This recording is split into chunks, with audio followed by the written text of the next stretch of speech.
বাংলাদেশের অন্তত 13টা জেলায় এখনো রেল সংযোগ হয়নি।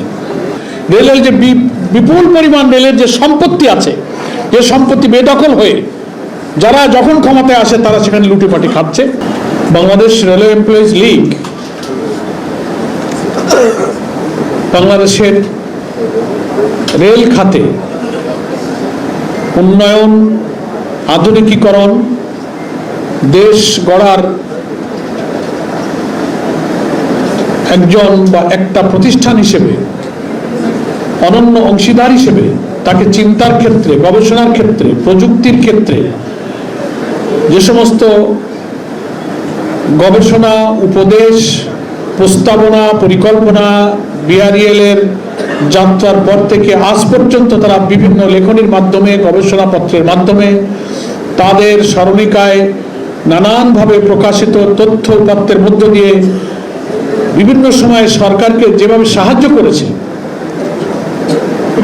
প্রথাগত রাজনীতিতে সরকারের বিরোধিতা করতেই হবে, বিরোধিতার জন্য বিরোধিতা করতে হবে, ক্ষমতায় যাওয়ার জন্যই আমার ট্রেড ইউনিয়ন করতে হবে, এই রাজনীতি কিন্তু বিআরএল কখনো করে নাই।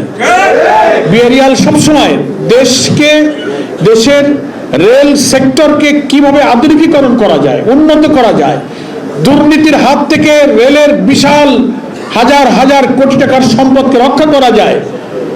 বাংলাদেশের সমস্ত জেলা, অন্তত 13টা জেলায় এখনো রেল সংযোগ হয়নি। গোটা বাংলাদেশকে রেলওয়ের কানেক্টিভিটির আওতায় কি করে আনা যায়, রেল স্টেশনগুলো, রেলের যে বিপুল পরিমাণ রেলের যে সম্পত্তি আছে, যে সম্পত্তি বেদখল হয়ে যারা যখন ক্ষমতায় আসে তারা সেখানে লুটিপাটি খাচ্ছে।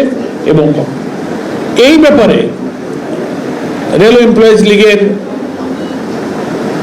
সুযোগ্য নেতৃত্ব বিভিন্ন সময় আমিও দেখেছি, তারা অনেক সেমিনার, সিম্পোজিয়াম করেছেন, অনেক রাউন্ড টেবিল করেছেন, অনেক লিখিত প্রস্তাবনা বিভিন্ন সময় সরকারকে তারা দিয়েছেন। তারা যদি রেলের উন্নয়নে বিআরএল এর এইসব প্রস্তাবনাগুলো মেনে নিতেন, কার্যকর করতেন, তাহলে রেল জগতে একটা নতুন ইনোভেশন, একটা নতুন ক্রিয়েশন, একটা নতুন ডাইমেনশনের মধ্য দিয়ে বাংলাদেশ আধুনিক উন্নত বিশ্বের রেল যেমন সেই দেশের যোগাযোগ খাতে এক অনন্য অবদান রেখেছে, বাংলাদেশকেও কিন্তু সেখানে পৌঁছে দেওয়া যেত। প্রবাসীদের জন্য নির্মাণ হচ্ছে দেশের প্রথম স্মার্ট সিটি, যেখানে থাকছে স্কুল, মসজিদ, হাসপাতাল, সুইমিং পুল, হেলিপ্যাড, পাঠাগার, জিম, সুপারমার্কেট, শিশু পার্ক সহ সকল নাগরিক সুবিধা। মাত্র 30 লাখ টাকা বিনিয়োগে মিলছে আকর্ষণীয় ফ্ল্যাট। প্লাটিনাম ইনভেস্টরদের জন্য ঢাকা বিমানবন্দরে ভিআইপি প্রোটোকল সুবিধা। বিস্তারিত জানতে যোগাযোগ করুন স্ক্রিনে দেয়া হোয়াটসঅ্যাপ অথবা ইমো নাম্বারে।